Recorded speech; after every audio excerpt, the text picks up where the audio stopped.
Halo semuanya, selamat datang di channel Solusi TV. Oke, di video kali ini saya akan coba bagikan tutorial bagaimana cara menghapus foto sampul ataupun sampul profil di Facebook profesional ya teman-teman. Sebelum lanjut ke tutorialnya, jangan lupa di subscribe dan nyalakan lonceng notifikasinya agar kalian tidak tertinggal video-video terupdate dan juga terbaru dari channel ini. Oke deh, langsung aja kita masuk ke videonya. Jadi selain video ini, teman-teman juga bisa tonton video saya yang lain, yaitu tutorial bagaimana cara meningkatkan jangkauan Facebook profesional. Dan untuk videonya, kalian bisa tonton, klik di pojok kanan atas ini ya. Oke, lanjut, langsung aja kita masuk ke tutorialnya. Sebenarnya cara menghapus foto sampul atau sampul profil di Facebook biasa ataupun Facebook Pro, caranya tidak terlalu sulit ya teman-teman. Caranya itu gampang banget. Untuk kalian yang belum tahu caranya, kalian bisa simak video ini sampai selesai. Oke, langsung aja untuk cara yang pertama, kita buka aja dulu aplikasi Facebooknya ya.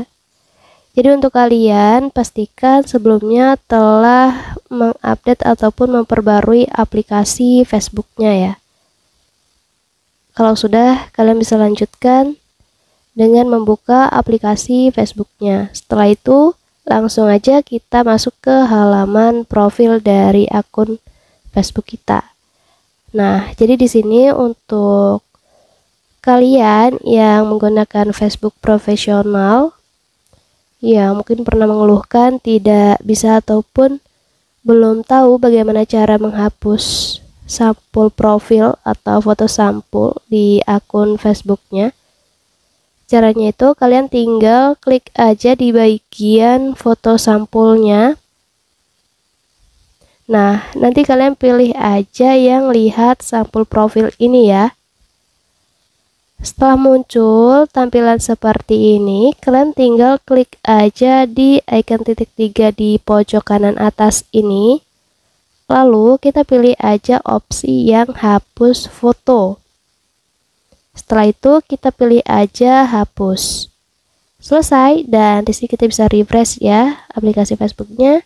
Dan otomatis setelahnya tampilan dari foto sampul ataupun sampul profil di Facebook Pro kita sudah tidak ada karena kita sudah hapus ya. Jadi tampilannya seperti ini. Jadi caranya gampang banget ya teman-teman. Mungkin cukup untuk tutorialnya, semoga bermanfaat. Selamat mencoba.